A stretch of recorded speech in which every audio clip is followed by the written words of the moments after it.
በዙሪያችን ይክበበን እንደ ቅዱስ ዳዊት እንዘምራለን። አንሰ ሰከብኩ ሆኖም ኮ ተንሳይኩስ እግዚአብሔር አልጻኒ እኔ ተኛው እንቀላፋው እግዚአብሔር ደግፎኛልና ነቀው። ደጋፊያችን እግዚአብሔር ከኛ ጋር ካለ ብዙ ጊዜማ ተገፍተረናል እኮ አልወደቅንም እንጂ ወገኖቼ የገፈተረ ሰው አቅም አንሶት አይደለም መሬት ያልነካው የማይጥለው የአማኑኤል እጅ ስለያዘ እንጂ በማይጥለው ክንዱ የተደገፍንበት ክንድ የተማመንበት ክንድ የተጠጋነው መድኃኔዓለምን ስለሆነ ነው እንጂ ዛሬም ድረስ ገፊዎች አሉን።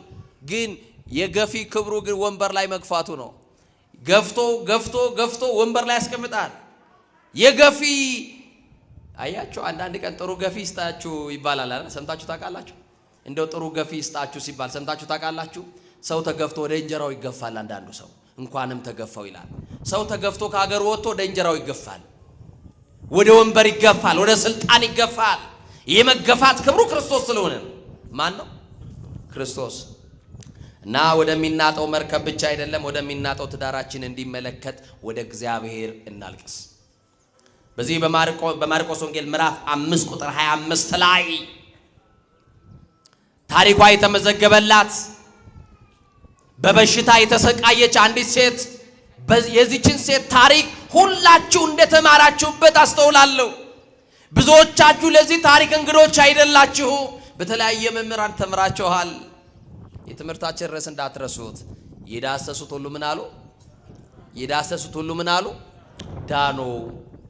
እና ይቺ ሴት በሽተኛ ሴት ናት። ህመም የጸናባት ሴት ናት። ከህመሟ ለመዳን ብዙ የራሷን ዕውቀት ተጠቅማ ገንዘቧን ተጠቅማ አሉ ወደ ተባሉ ባለመድኃኒቶች ዘንድ የሄደች ናት። ግን እንኳን መድኃኒት ማስታገሻ ያላገኘች ሴት ናት።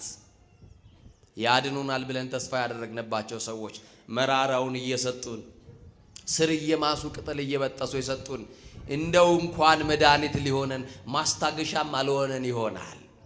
ገንዘብ ስላለን ወደ ውጭ ሀገር ሄደን መታከም ስለቻልን ፈውስ የምናገኝ ሊመስለን ይችላል። ፈውሳችን የተያዘው ግን በመድኃኔዓለም እጅ ነው። በማን እጅ? በማን እጅ? በመድኃኔዓለም እጅ ነው። እና ይቺ ሴት የታመመችው ለ1 ዓመት አይደለም ለ2 ዓመት አይደለም። በጽኑ ደዌ የተያዘችው ለ12 ዓመታት ነው። ህመሟ ደግሞ ደም ነው የሚፈሳት፣ የማይቆም ደም መፍሰስ ብቻ ሳይሆን ከሰውነቷ የሚወጣው ጠረን፣ ከሰውነቷ የሚወጣው ክፉ ሽታ ከሰው መካከል አያቆማትም ነበር። ወገኖቼ እንዲህ ያሉ ሰዎች በመካከላችን ቢኖሩ አፍንጫችንን እያያዝን በነጠላችን አፍንጫችንን እየሸፈንን ካጠገባቸው እንርቃቸዋለን። የማይጸየፈንማ ብቻ ይሆን ወገኖቼ፣ የማይንቀንማ ብቻ ይሆን። ቁስል እንኳን ቢኖርብን በቁስላችን ላይ ዘይት ሊደፋልን የታመነው ሳምራዊው መድኃኔዓለም ብቻ ነው። እና ይቺ ሴት ያልወጣችው ቆላ ያልወረደችው ደጋ የለም። በአራቱም አቅጣጫ ሄዳለች፣ መድኃኒት ፈልጋለች። ገንዘቧን ሁሉ ለባለ መድኃኒቶች ሰጥታ ከሰረች። በቃ በከሰርንበት ምሽት ላይ ሁሉ ከእጃችን ሲበተን መድኃኔዓለም ይመጣል። እጃችሁ ላይ ያለው ነገር ሲያልቅ መድኃኔዓለም እንደገና ሊያስጀምር ይመጣል። ዓለም የተስማማበት የቁጥር ሕግ እኮ አንድ አይደለም፣ ከዜሮ ነው የሚጀምረው። ከባዶ አንተ ባለ እርሾ ላይ አይደለም እግዚአብሔር የሚሰራው። እጅ ባዶ እያለ እግዚአብሔር ባዶነትን አይቶ ሊሞላ ይመጣል። እና እቺ ሴት ገንዘቧ ሁሉ አለቀ። አሁን መድኃኒት አለ እንኳን ብለው ቢነግሯት ለባለ መድኃኒቶች የምትከፍለው ገንዘብ ስለሌላት ተስፋ ቆረጠችና በሯን ዘጋች። ሞቷን መጠባበቅ ጀመረች። በ12 ዓመት ውስጥ ግን ሰው ምን እንደሆነ ታዘባለች። ዘመድ ምን እንደሆነ፣ ጓደኛ ጉደኛ እንደሆነ፣ ዘመድ ፊት እንደነሳት፣ የገዛ የእናትና የአባቷ ልጆች ገና በርቀት ሲያዩ መንገድ እየቀየሩ እንደሚሄዱባት አይታለች። ሰው እንደሌላት ታውቃለች። ግን እሱ ብቻ ነው ያላት። ማ ብቻ? ዛሬም መዳናቸውን የሚጠባበቁ በአልጋ ላይ ይዋሉ፣ መጋረጃ የተጋረደባቸው ዛሬም በየጸበል ስፍራ ትተናቸው ወይ ይሙቱ ወይ ይኑሩ ብለን በሞትና በሕይወት መካከል ትተናቸው ጥለናቸው የመጡ ብዙ መጻጎዎች አሉ። ቀን ይጠብቃሉ እንጂ መድኃኔዓለም አንድ ቀን ያነሳቸዋል። መጋረጃ ለተጋረደበት መድኃኔዓለም አንድ ቀን ይመጣል። የወደቁትን ሊያነሳ መድኃኔዓለም ይመጣል። የተናቁትን ሊያከብር መድኃኔዓለም ይመጣል። እና ይቺ ሴት አሁን ገንዘብ ስለሌላ በሯን ዘግታ ሞቷን መጠባበቅ ጀመረች። አንዳንድ ጊዜ እንደዚህ እንሆናለን ወገኖቼ። ጥሩ ኑሮ መኖር ሳይሆን ጥሩ ሞት እግዚአብሔርን ለምነዋለን። በቃኝ መድኃኔዓለም እንደው በሰው እጅ አታሰቃየኝ፣ እንደው የልጆች እጅ አታሳየኝ፣ በልጅ እጅ ከመወድቅ በሰው እጅ ከመወድቅ እባክሹ ልክ አርገኝ፣ መከራዬን አታብዛው እንለዋለን። ሞቷን መለመን በጀመረች ሰዓት መድኃኒቷ በመንገዷ እያለፈ ነው። ተስፋ በቆረጠችበት ምሽት ላይ አማኑኤል በበሯ እያለፈ ነው። መድኃኔዓለምማ በመንደራችን ካለፈ ሁሉ ደና ይሆናል። እንኳን በጉራ ወጣ ምትገባው በሽተኛ ይቅርና በአልጋ እንኳን የወደቀው እንኳን ስጋቸው አልቆ ደማቸው ተመጦ በቆዳቸው የቀሩ 38 ዓመት እንደ መጻጉዕ የቆዩ በሽተኞችም አይቀሩም።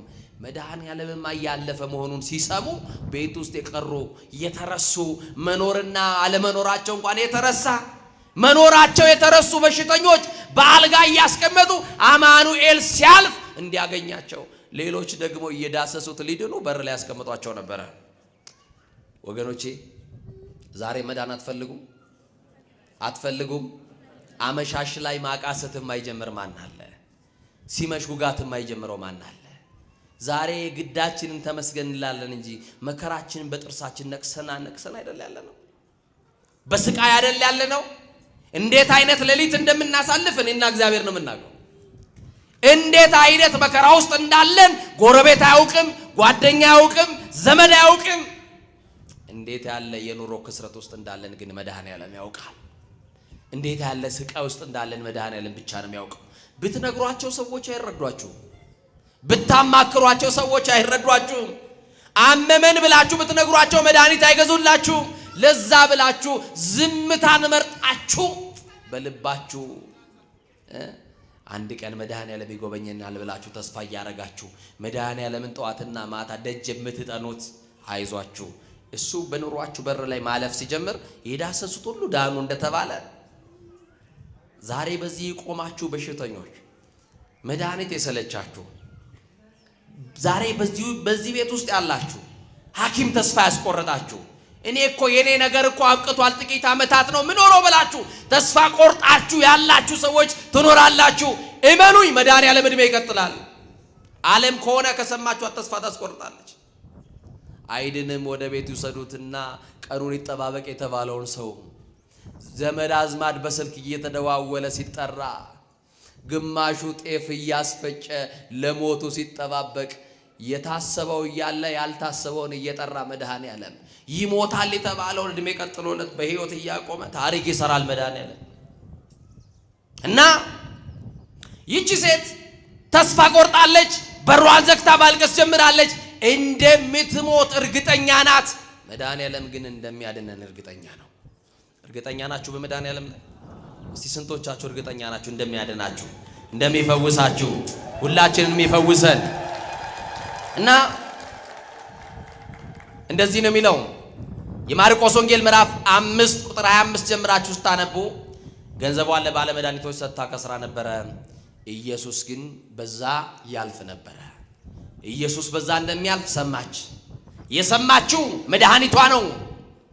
እስከ ዛሬ ድረስ ሰምታው የማታውቀው መድኃኒት ነው ኢየሱስ። እስቲ ኢየሱስ መድኃኒት ነው በሉ።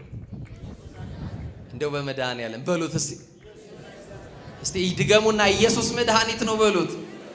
ስሙ ራሱ ምንድነው? መድኃኒት ማለት ነው። ህዝቡን ሁሉ ከኃጢአታቸው ያድናቸዋል የተባለ መድኃኒት። አያችሁ፣ ከኃጢአት በሽታ የገላገለን መድኃኒት ስሙ ኢየሱስ ይባላል። ከዘላለም ሞት ያስመለጠን መድኃኒት ስሙ ኢየሱስ ይባላል። ከሲኦል ያወጣን መድኃኒታችን ስሙ ኢየሱስ ይባላል። ከዲያብሎስ አገዛዝ ነፃ ያወጣን ቀንበራችንን የሰበረልን መድኃኔዓለም ኢየሱስ ክርስቶስ ነው። የሚያልፈው መድኃኒት እስከ ዛሬ ድረስ ያላገኘችው መድኃኒት እንደ ሌሎች መራራ እየሰጠ ገንዘብ የሚቀበል አይደለም። ጣፋጭ ደሙን ሰጥቶን ያዳነን፣ ያውም በከበረ ደሙ ከኃጢአት የዳንን እኮ ነን አይደለም ምእመናን? ወደሙ ለኢየሱስ ክርስቶስ ያነጻሐንም ኩሉ ኃጣውኢነ ተብሎ ተጽፏል። የኢየሱስ ክርስቶስ ደም ከኃጢአት ሁሉ ያድነናል። ከኃጢአት ሊያድነን የመጣ መድኃኒታችን ኢየሱስ ክርስቶስ በዚች ሴት በር ላይ ያልፍ ነበረ። እየሰማችሁኝ ነው?